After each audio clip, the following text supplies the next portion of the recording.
Prisoners who are people skilled at manipulation and sweet talking and, you know, charming people are in a situation where they have no power other than their ability to get to know somebody who has access to things. These are hardened criminals, okay? A lot of them have very, very extensive histories, violent histories, and there's a way that they do have about charming women or anybody that they need to fulfill their own needs. People are going to take advantage when they see a crack in the armor, and they're going to go for it. And these people, you know, they're manipulators. They're predators. I'm not buying anything you just said right there. Granny right here is gangster. This woman had a plan. I believe it in my heart that as time goes on, we're going to start finding out some things about her.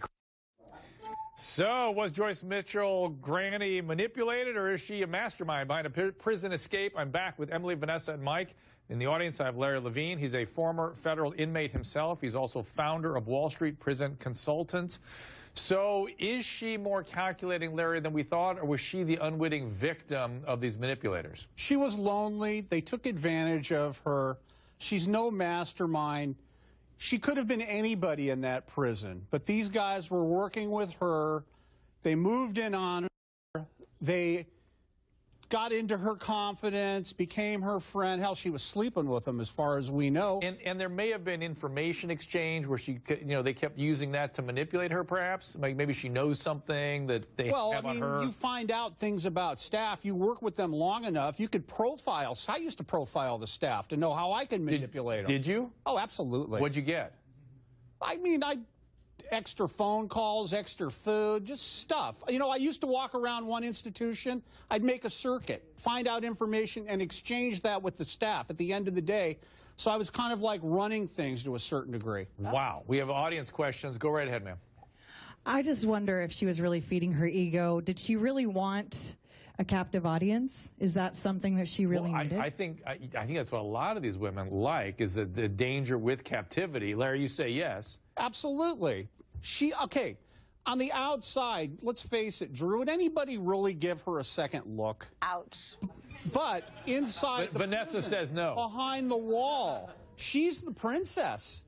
Yeah. Oh, you look beautiful today. That's a nice sweater that you're wearing. I mean, how do you think they got her, if indeed it's the case they got her to want to kill her husband, and how do you think they got her to that point? I don't even believe that. I think the news media and the feds and everyone have it all wrong. This lady has changed her story. First, well, they threatened to kill him. Then all of a sudden it turned into a contract kill. I don't really believe a word she has said, other than the fact that, yes, she did help them. So it's back to Karamo's idea that she's kind of involved more than just an unwitting dupe. Other questions? Go ahead. Yes, I honestly don't understand how a woman can really overlook someone's criminal activity. Well, you heard Anna. She was happy to overlook it and sort of there's many layers of criminal activity. Yeah. I mean, I'd be more than happy to forgive a guy who served his time, you know, on a 5th drug charge. But if you're dismembering bodies, like, that's, you know, what are you going to do? It's pretty hard to overlook that, you know?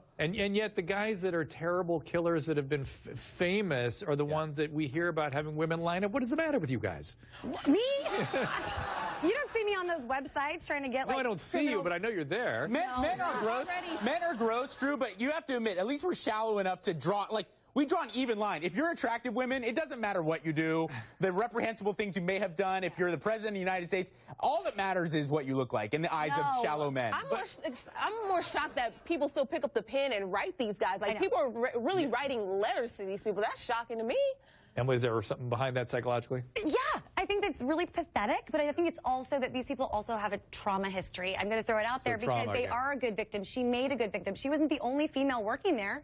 She wasn't at all. I'm sure there were others. Every married straight woman I know, though, does complain about a lack of excitement. Do you see them going to prison? No. I'm just saying, one of the #1 gripes I hear from a lot of women is that their relationship has lost excitement. And I'm not saying that you need to go find a felon, but I'm saying that maybe that is the drive. Go find a therapist before you find a felon. Oh, for sure.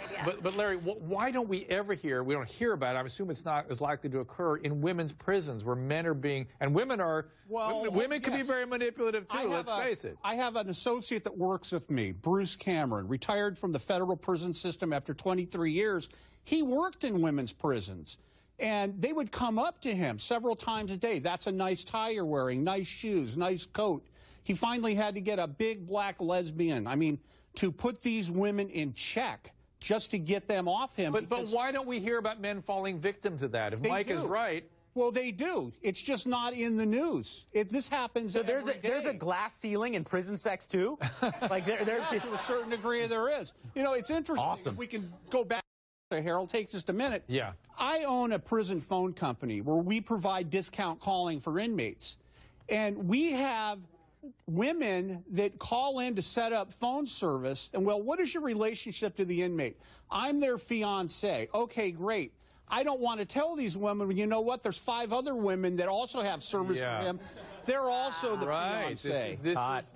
This is the risk they're taking. They're in massive denial about what these guys actually are. Other questions? Yeah, I just want to know what it says about a person, human being, man or woman, about them trying to pursue and foster a relationship with someone who's emotionally and physically, in a sense, unavailable and much less a convicted killer. What's your theory? I mean, I can't imagine that everything's going on up there perfectly swell. It's not. It's not.